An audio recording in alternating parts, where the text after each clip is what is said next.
महाभारत के युद्ध की समाप्ति के बाद सभी पांडव सशरीर स्वर्ग गए थे। स्वर्ग अर्थात हिमालय के किसी क्षेत्र में जहां इंद्रादि का राज्य था। पांचों पांडव अपना राजपाट परीक्षित को सौंपकर जब स्वर्ग की कठिन यात्रा कर रहे थे, तब इस यात्रा में द्रौपदी भी उनके साथ गई थी।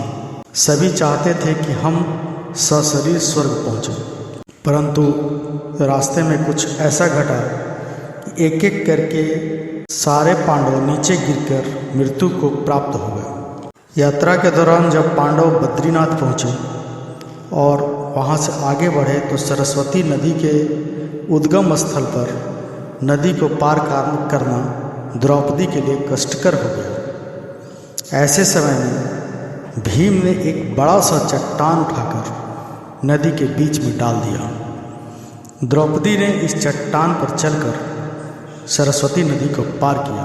कहते हैं कि माणा गांव में सरस्वती के उद्गम पर आज भी इस चट्टान को देखा जा सकता है। इसे वर्तमान में भीम पुल भी कहा जाता है।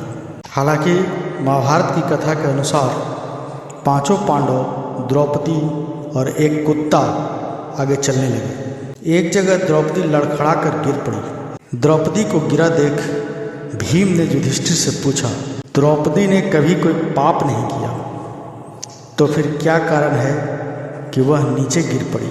युधिष्ठिर ने कहा, द्रौपदी हम सभी में अर्जुन को अधिक प्रेम करती थी, इसलिए उसके साथ ऐसा हुआ। ऐसा कहकर युधिष्ठिर द्रौपदी को देखे बिना ही आगे बढ़ गए। जनश्रुति के अनुसार स्वर्ग यात्रा के दौरान द्रौपदी भीम का सहारा लेकर चलने लगी, लेकिन द्रौपदी भी ज़्यादा दूर नहीं चल पाई और वह भी गिरने लगी। ऐसे समय भीम ने द्रौपदी को संभाला। उस समय द्रौपदी ने कहा, सभी भाइयों में भीम ने ही मुझे सबसे ज़्यादा प्यार किया है और मैं अगले जन्म में फिर से भीम की पत्नी बनना चाहूँगी। थोड़ी देर बाद सहदेव भी गिर पड़े। तब भीम ने पूछा, सहदेव क्यों गिरा? युधिष्ठिर ने कहा, सहदेव किसी को अपने जैसा विद्वान नहीं समझता था, इसी दोष के कारण गिरना पड़ा। कुछ देर बाद नकुल भी गिर पड़े। भीम के पूछने पर युधिष्ठिर ने बताया कि नकुल को अपने रूप पर बहुत अभिमान था, इसलिए आज उसकी यह गति हुई। थोड़ी देर बाद अर्जुन भी गिर पड़े। युधिष्ठिर ने भीम से कहा, अर्जुन को अपने पराक्रम पर अभिमान था। अर्जुन ने कहा था कि मैं एक ही दिन में शत्रुओं का नाश कर दूंगा, लेकिन ऐसा नहीं कर पाए।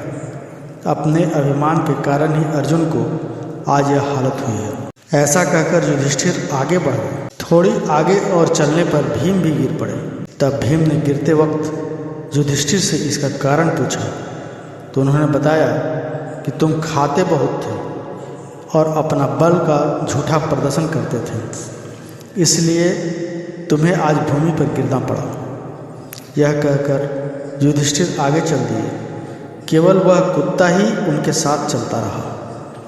युधिष्ठिर कुछ ही दूर चले थे कि उन्हें स्वर्ग ले जाने के लिए स्वयं देवराज इंद्र अपना रथ लेकर आ गए। तब युधिष्ठिर ने इंद्र से कहा, मेरे भाई और द्रौपदी मार्ग में ही गिर पड़े हैं, वे भी हमारे साथ चले, ऐसी व्यवस्था कीजिए। तब इंद्र ने कहा कि वे सभी शरीर त्याग कर पहले ही स्वर्ग पहुंच चुके हैं, लेकिन आप सशरीर स्वर्ग में जाएंगे। इंद्र की बात सुनकर युधिष्ठिर ने कहा कि यह कुत्ता भी मेरे साथ जाएगा, लेकिन इंद्र ने ऐसा करने से मना कर दिया।